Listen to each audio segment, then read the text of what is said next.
සුබ දවසක් කාලා හැමෝටම. අද මේ අපි දෙන්න විවේකයෙන් ගත කරන ඉරිදා දවසක්. අද උදේ ඉඳලම මෙහෙට සැරින් සැරේම වහිනවා. අපි නැගිටිනකොට නම් ටිකක් පරක්කු වෙලා. ඒ වෙද්දි හැබැයි වැස්ස ටිකක් නැවතිලා තිබුණේ. ඉතින් මේ වැස්ස නැවතුන අතරතුර අපි බෑක්යාඩ් එකට ගිහිල්ලා අපේ පැල ටික බැලුවා. පේනවනේ යාලා වැස්සෙන් ප්‍රබෝධමත් වෙලා ඉන්න ලස්සන.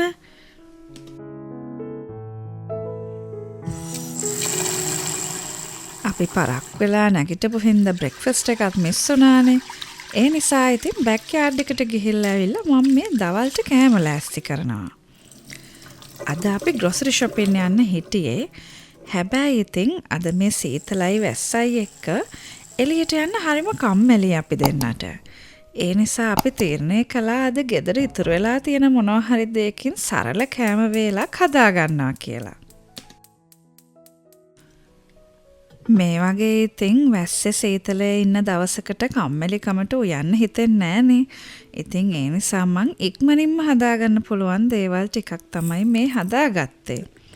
මුලින්ම මම මේ හදන්නේ තලපත් මාළු ටිකක්. ඉතින් මේක කිරට හදන්න තමයි මං අද තීරණය කළේ.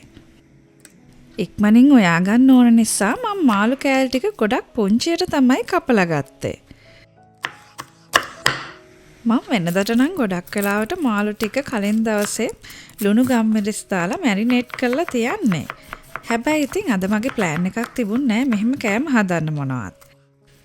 ඒ නිසා ඉතින් මම මාළු මස් වර්ග මුකුත් ඩීෆ්‍රොස්ට් කරලා තිබුණේ නෑ. හැබැයි ඉතින් මාළු නම් ඉක්මනට වතුරට දැම්මාම ඩීෆ්‍රොස්ට් වෙලා උයන්න ගන්න පුළුවන්. ඒකයි මම මාළු හදන්න තීරණය කළේ. අපි ඉතින් පොල් කිරි වෙනුවට පාවිච්චි කරන්නේ මෙන්න මේ කෑන් කරපු පොල් කිරිනේ. ඉතින් ඒ නිසා උයන්න වැඩි වෙලාවක් යන්නේ අපිට මෙහෙ.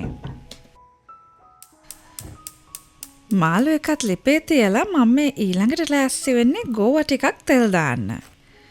මං කියවනේ ග්‍රොසරි shopping යන්න තියෙන නිසා අපේ ගෙදර ඇත්තටම එළවලු ගොඩක් ඉවර වෙලා. ඉතින් ලේසියෙන් හදාගන්න පුළුවන් දෙයකට තිබ්බේ මෙන්න මේ ගෝවා ටික විතරයි. හබි ගෝවා කිරට හැදුවම කන්න කැමති නෑ. ඒ නිසා ඉතින් මම ඒ ටික තෙල් දැම්ම හීනයට ලියලා. මමත් ගොඩක්ම ආස කෑමක් මේක. පොල් තෙල් ටිකකට අබ, ලුණු, සුදු ලුණු, කරපිංචා ටිකක් තෙල් දාලා ඒකටම ගෝවා ටිකක් දාලා කැලි මිරිස් ටිකක් දාලා ගත්තාම හරිම රසයි.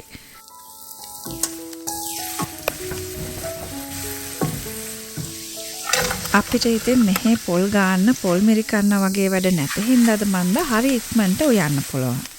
මං කොහොමද ටිකක් ඉක්මනින් උයන කෙනෙක්. ඉතින් මට වැඩි වෙලාවක් යන්නේ හොදි දෙක තුනක් හදාගන්න. ඉතින් ඒ නිසා කම්මැලිම දවසක වුණත් පැය භාගකින් විතර සේරම ටික උයා ගන්න පුළුවන් නිසා ආස හිතන දෙයක් තිබුණොත් හදාගෙන කනවා. මෙහෙම කිව්වහම ඔයාලා බලනවා ඇති මං අනිත් දවස්වලට කන්නේ නැද්ද කියලා.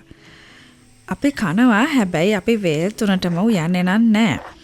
ගොඩක් වෙලාවට මේ වගේ කරීස් හදන්නේ නිවාඩු දවසක හරි රැයකට හරි විතරයි. නැත්තම් ඉතින් ඉක්මනින් කන්න පුළුවන් සරල ගුණදායක දෙයක් තමයි අපි ගොඩක් වෙලාවට කන්නේ. අපි ළඟදී ලංකාවේ යාළුවෝ කට්ටියක් එක්ක ට්‍රිප් එකක් ගිහිල්ලා ආවේ. ඉතින් ඒ ගියාම ගොඩාක් ලංකාවේ කෑම වර්ග කාපු නිසා මේ දවස් කිහිපයකට පස්සේ තමයි මම මුලින්ම ලංකාවේ විදිහට කෑම වේලක් හදන්නේ. විශේෂයෙන්ම වින්ටර් එකේ මේ වගේ වහින සීතල දවසකට අපේ රසට කෑම වේලක් කන්න කොහේද තියෙන ක්‍රේවින් එකක් මට හැමදාම එනවා. අද කෑම පිඟානේ පාට නම් හරියට ගලපලා නැහැ හැමදේම කහ පාටයි. ඒ වුණාට ඉතින් කෑම එකේ රස නම් හොඳට ගැලපෙනවා එකකට එකක්.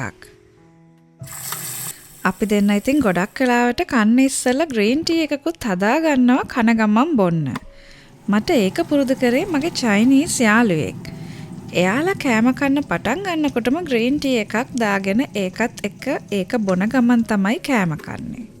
ඇත්තටම මෙහෙම බොනකොට කෑම වල රසත් හොඳට වැඩිපුර දැනෙනවා. ඒ වගේම කෑවට පස්සේ බ්ලෝට් වෙන ගතියත් ගොඩාක්ම අඩු වෙනවා. ඔන්න ඉතින් ඔය විදිහට තමයි අපේ ක්වික් ලන්ච් එක හදාගත්තේ අපි. අපි ඉතින් බෑක්යාඩ් එකේ ලස්සන මල් බල අපේ ලන්ච් එක ගත්තා. එහෙනම් ඉතින් ආයෙත් අලුත් ලස්සන වීඩියෝ එකකින් හම්බෙමු.